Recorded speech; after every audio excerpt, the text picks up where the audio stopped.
કરવામાં આવ્યો હતો, જેનો વિરોધ થઈ રહ્યો છે। અસામાજિક તત્વોના ત્રાસને લીધે ગામ આજે સ્વયંભૂ બંધ રહ્યું। પોલીસ ફરિયાદ છતાં હજુ સુધી આરોપીઓ ઝડપાયા નથી।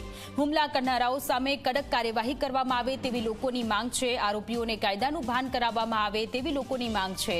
સરદાર ગ્રામ પંચાયત ખાતે જન આક્રોશ સભાનું આયોજન કરવામાં આવ્યું। તો રાજકોટના સરદારમાં એક વેપારી પર હુમલો થયો હતો। કેટલાક અસામાજિક તત્વો દ્વારા હુમલો કરવામાં આવ્યો હતો, ત્યારે હજુ સુધી આરોપીઓ પોલીસ પકડમાં ન રહેતા આજે જન આક્રોશ સભાનું આયોજન કરવામાં આવ્યું છે।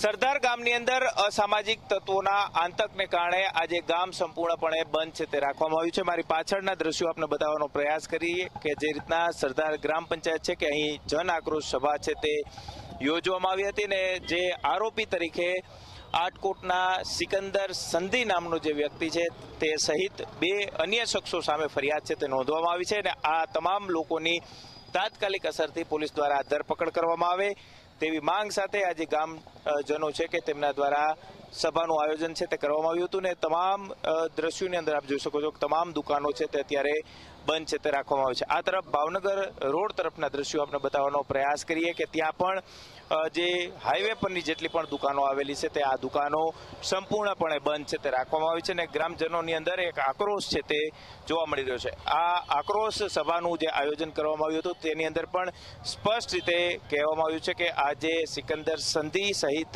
જે અન્ય શખ્સો છે કે તેમના દ્વારા અવારનવાર સરદાર ગામની અંદર આવી અને માથાકૂટ છે તે કરવામાં આવે છે અને છરી બતાવી અને ધમકીઓ છે તે આપવામાં આવી રહી છે। ત્યારે આ જે શખ્સો છે તેમની સામે કડક કાર્યવાહી કરવામાં આવે અને ખાસ કરીને કાયદાનું ભાન છે તે કરવામાં આવે, સરઘસ કાઢવામાં આવે તેવી માંગ સાથે ગ્રામજનોએ એકત્ર થઈ અને ભારે વિરોધ છે તે નોંધાવ્યો છે। સ્પષ્ટ રીતે ગ્રામજનો કહી રહ્યા છે કે આ જે આ પ્રકારના જે આરોપીઓ હોય છે તેમની સામે જો સરકાર દ્વારા અને પોલીસ દ્વારા કડક કાર્યવાહી કરવામાં આવે તો અન્ય જે શખ્સો જે આ પ્રકારે લોકોને દબાવવાનો, વેપારીઓને દબાવવાનો જે પ્રયાસ કરે છે તે પણ કાયદાનું ભાન છે તે શીખી જાય।